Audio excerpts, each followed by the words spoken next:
Aladdin, welcome to the podcast. Hey, thank you, Josh. Happy to be here. So I like to start off every single interview with a few questions that help us to get to know you a little bit better and give us some insight for our own lives. So you ready for these? Yeah, let's go. Question number one is this. When and how did you first learn about Bitcoin? First touch point was very early on. I was given a hell of an offer that now looking back, I wish I would have taken it for quite a bit of Bitcoin back in 2012. And I didn't know anything about it, and the guy that was making the offer didn't know anything about it. So to me, it just sounded like some random crap, and if he would have explained it better, then I would have been all over it. But he did a horrible job. Big bummer with that one. So the next solid touch point was my chiropractor and a good buddy of mine in 2016. And then I was definitely interested at that point because I saw where the price was at and remembered back when I had the opportunity back in 2012 and what the price point was at. So just in a investment curiosity, definitely started looking more into it. And then I started going down the freedom rabbit holes. And at that point, it was on. I was just studying everything that I could find. And again, my good buddy was in deep at that point, a couple months that he'd been digging in, but he's a very freedom-minded person as well. I'd known him my whole life. So me and him just went on these crazy Bitcoin tangents back and forth for hours. What did you find? What did I find? And yeah, at that point I was hooked. Question number two is, what's an insight or fact about Bitcoin that you wish everyone understood? Maybe I have a different take than a lot of people on this one. It's not so much the number go up or the investment or it's digital gold or any of those things. My biggest takeaway from Bitcoin is how much of a awakening it causes in so many people. And especially the further the price rises, the less of a chance you have. I mean, we are all so early. That's something we can talk about because what we do is trying to reach the everyday person that doesn't know anything about Bitcoin. And yeah, we are beyond early. But at the same time, price-wise, we're up there pretty high. So getting people into Bitcoin as an investment, unless they've got a good life savings or a good IRA or something like that, it's going to go right past the majority of people because the unit bias. So them imagining they'll ever get a whole Bitcoin is nearly impossible for a lot of people. So for me, it's really the awakening that Bitcoin brings. And I'll say it like you could start investing now, and I mean, I know there's a lot of crazy bullish predictions out there, but I like to stay a little more humbled on it. So let's say there's a 10x in the next 10 years. This could be really good for some people, but depending on what happens with inflation, it may not be as good as they were hoping. But what it can do is wake you up to start to understand how money works, how the system works, how rigged the system is, and what you can gain in life beyond any 10x is understanding how all of these things work and how to put yourself in a better position, whether it be with your career, with your health, with your family. The awakening that comes from Bitcoin is so much more valuable than any price game that you're going to get at this point. So recently on X, people have been talking about trying to change the unit of Bitcoin for some of the very reasons you were just talking about. Do you have an opinion on that? Do you feel like we should talk about sats or bits or changing, from sats to, 100 million Bitcoin in a BTC? You have any thoughts on that, or do you feel like that's not really something worth thinking about too much? I don't think we should be trying to change anything like that whatsoever. I do love the idea of a pricing thing in sats. One of the things that we're working on is a whole program where it's minting Satoshi Millionaires. And I think using Satoshis as a unit is great. I don't think there's any changes that need to happen other than just how we explain Bitcoin and Satoshis to people, and it can do its own thing. So no, I don't think anything should be changed whatsoever, but I do think that when you're talking to the general public, talking in Satoshis is a great way to get them to understand that there's the majority of people can afford at some point to DCA into 1 million sats. And instead of looking at it like I have to get one whole Bitcoin, if you could just reach 1 million sats, then you're on your way. So I do think that that's a very important thing, just in the way that we explain Bitcoin to people. But beyond that, no, don't try to fix something that isn't broken. Question number 3, what's the Bitcoin resource you most recommend to other people? Oh, that's a hard one. There are so many amazing resources out there, and then it just depends on the person's personality, right? So some people, you're going to get to them through their kids. So I would say Shaw-Marie is a great one for that.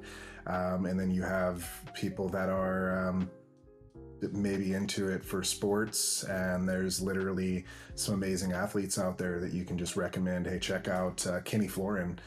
He's incredible. He's super based, and he's a total Bitcoiner, and he's got a great podcast, and he talks about it all the time. So to say specifically what the number one best is, I don't think I could do that, because it really just depends on each individual.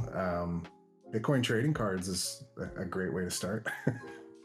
Absolutely. And to your point about Shaw-Marie, they're about to, I think is it today or just recently, they're recording, and this is obviously as of this conversation, not when this is released, but they're coming out with, I think, a Bitcoin for Families podcast. So it might be worth looking into for someone who is a dad or a mom, they have kids, and I don't know what all they're going to be talking about, but it sounds like it's going to be more family oriented and not all really into the Bitcoin weeds. So I'm interested to see what that's like.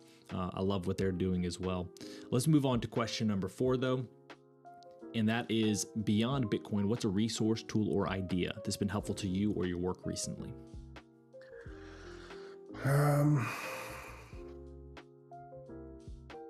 AI. Sadly, as much as I want to deny what AI can do, and it scares the living crap out of me, the potential is massive for small companies, for anybody.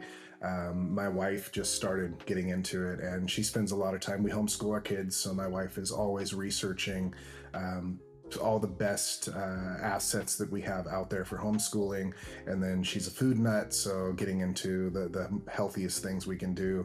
And rather than sitting on Google or wherever it might be searching for many hours, she's literally just typing it in, asking the question, and saving her massive amounts of time. So I think overall, for anyone that's like me that wants to deny the possibilities and power of AI, yes, it's scary as hell, and there's a lot of bad things that could potentially come with it. But there's a lot of really good resources that you can get from it, and especially as a small business, there's a lot you can do with it. Do you feel like there are things you're doing with it right now that most people haven't thought about yet? And honestly, the answer, if you're using AI, it seems like everyone's using it. But if you're not spending a lot of time online and in places where AI is being talked about, like I find people even now that don't know what ChatGPT is. It blows my mind. But do you feel like you're using it in any ways that could be particularly helpful to business owners listening right now, in order that they could, somehow be benefited in their own businesses? Yeah, I mean, HR is probably the number one. You can basically put your ethos, what you're hoping your brand is able to accomplish, how you want the voice of your brand to be seen by the millions of people that you're hopefully trying to reach. Having that in AI is really important, because then your team can just go in there and ask any question, and it saves time. Again, everything Bitcoin really teaches us at the end of the day is time is money, and all the time that we can save, like my wife not having to dig through Google for hours, is huge. And for a small company, these are things that can be created pretty simply. We have a guy now on the team. He's been on the team really since the beginning, but his job now is just AI 5 days a week. And that's all he does, is study everything new that's coming out and how we can use this inside our business to save as much time as possible and streamline everything as much as possible throughout the business. Now we have our final, what we call our arbitrary but insightful question, and it's this: as a general life principle, is it better to ask why or why not? Why? Yeah, I think that's probably one of the biggest missing pieces across the world right now. Maybe it's an ignorance is bliss thing. We don't want to ask why, because the answer we're going to get is a very uncomfortable answer across the board, from the food that we eat to where the education system came from, war, everything.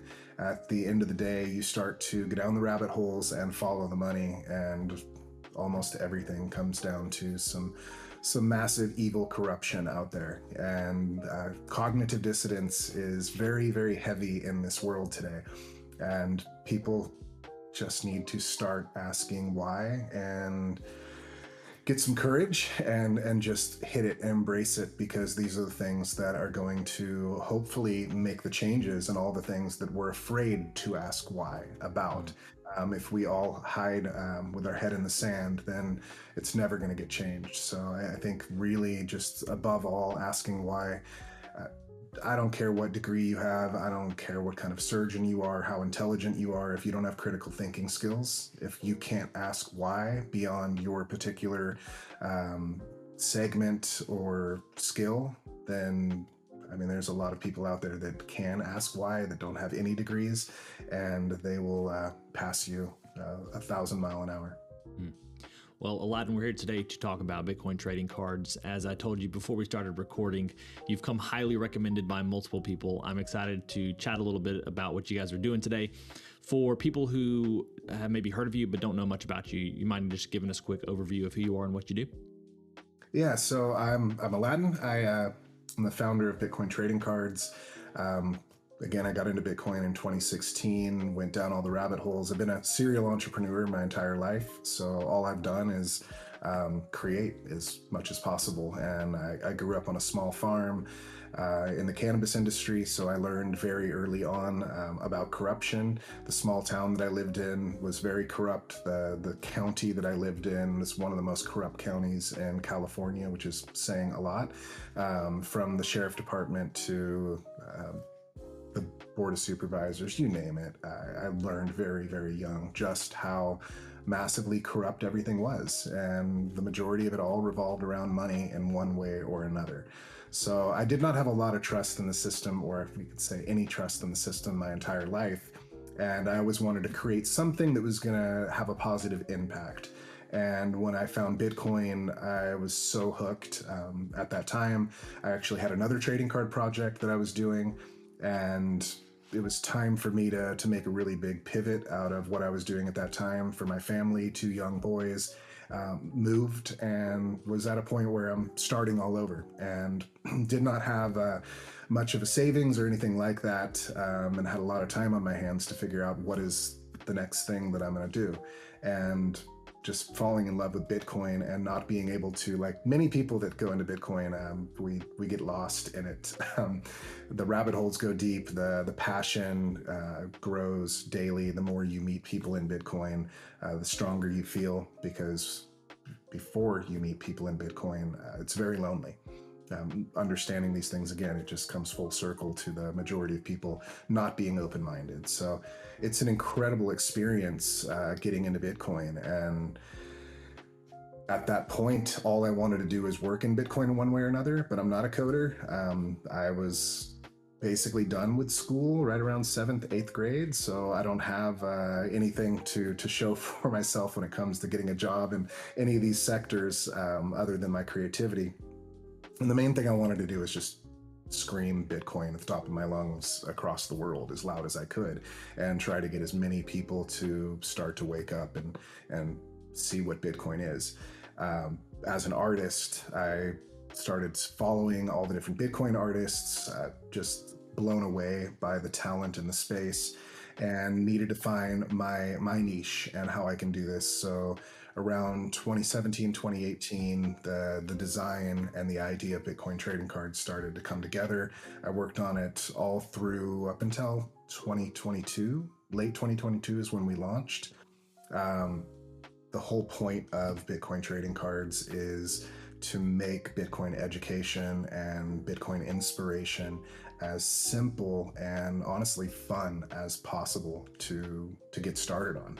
And the majority of people, telling them they should read a book, sadly in today's day and age, that is a big ask for most people.